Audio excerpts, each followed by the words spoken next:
I'll show you a few frameworks, let's see which one you belong to. The first one. The second one. The third one. The fourth one. I think there's a problem with the framework, but it's okay if you don't change it. Seriously, I'm not joking with you. If you really can't change it, don't force it. Adults find it very hard to change, kids can. But there are a few extremely important points. First, you must have a backswing. This kind of motion won't work. It affects your power generation. This is the most critical part, you must fix this. Second, you must move forward into the ball. Everything else, I won't demand from you. As long as you move forward into the ball.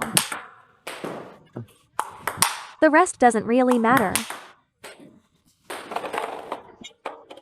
But you absolutely must move forward. You need to open up your arm. Because it truly affects your power. Open up and move forward. That's the essence of power generation. Look, this movement isn't even standard. As long as you open up and move forward, it will work. You'll get the ball on the table. If you really can't fix the other things, then don't fix them. But these 2 points must be nailed down.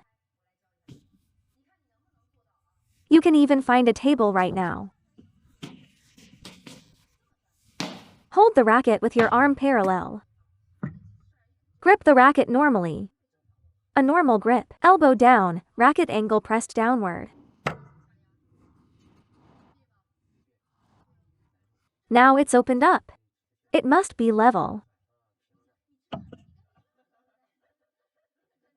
But this really is quite difficult.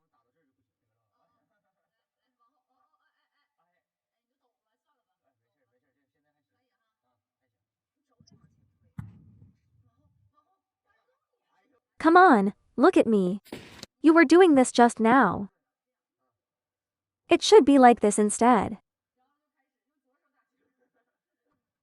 This drill is to practice the feeling of opening up. But be careful not to get injured. You don't actually need to force it that far. Let's use a slapping motion as an example. It should look like this. That's when it has power. If you do it like this, it becomes a collision. This is the feeling you're having. It's definitely different. You can't find the whipping sensation.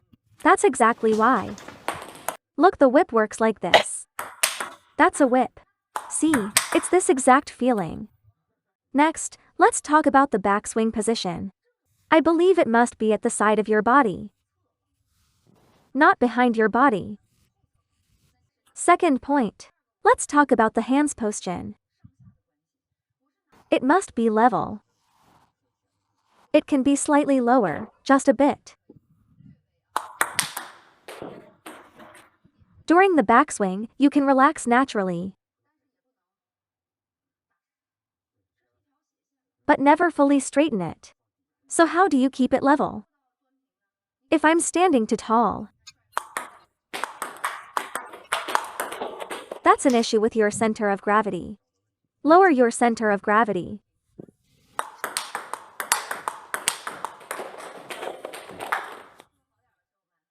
Especially if you're over 1.7 meters tall.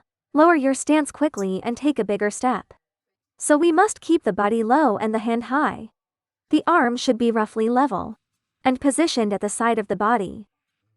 So the hand should be placed in front of the body. Rotate the body to the right.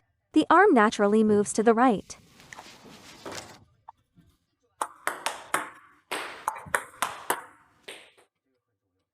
Rather than the arm moving on its own. You'll feel the body driving it downward. The body drives it to the right, and the body drives it to the left. There's a key point here. When you move downward, the shoulder drops. Only then can the arm come down. My body.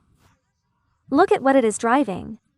The rotation of the shoulder, which then drives the arm. When your lower body drives your upper body, your body rotation becomes very complete. If your lower body doesn't move, and only the upper body moves, it becomes uncoordinated. For example, when I'm standing upright, they all move to the right together. Shoulders, hips, and knees rotate together. That's coordination. If you only do this, or you only do this, both are uncoordinated. So these three joints, one is the knee, one is the hip, and one is the shoulder. They must rotate together toward your side. Then rotate back toward the front. Only then can they drive your upper limb. The hand is prepared in front of the body.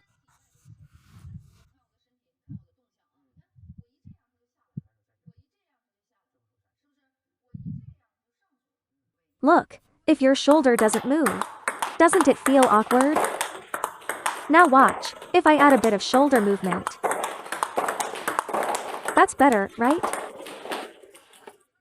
If it's even better, it's standard. It's actually because the body isn't driving the arm movement. So everything looks disconnected, uncoordinated, more coordinated, smooth and coordinated. The relationship between shoulders and legs. The distance between the legs should be much wider than the shoulders.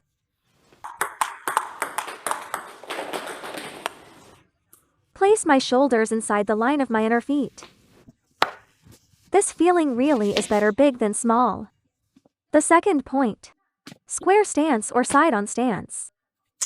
With the latest technique, for all kids, no matter what level they are, they all use a square stance to progress more quickly to a high level.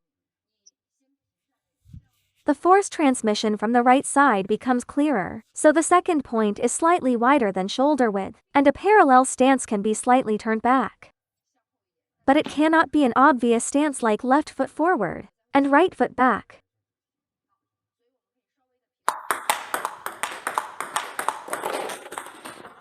Now let's talk about the feet. When we first start learning, if the back heel lifts, adults will start to wobble. The center of gravity is on the balls of the feet. But that doesn't mean the back heel must lift. Leave about a forearm's distance with the arm, like touching the table lightly with your fingers. That feeling is the feeling of being on the balls of your feet. Look, it should be like this. Just lightly touch the table with your fingers. This is actually the correct standard.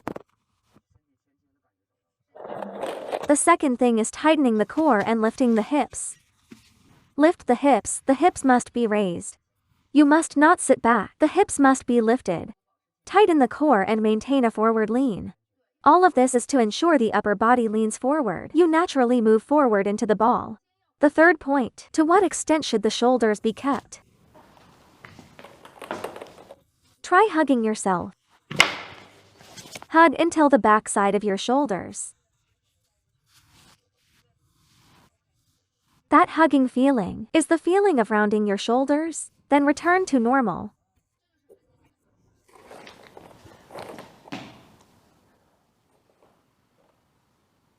This is wrong. Why do so many people look awkward when they play? If they play like this, it doesn't look awkward. Their shoulders are pulled backward. This backward pulling of the shoulders will cause problems. You must strike the ball with rounded shoulders. Tighten the core and lift the hips. Bend the knees. Square stance, forehand position. Feet spread apart. Upper body leaning forward. This is the standard forehand drive technique.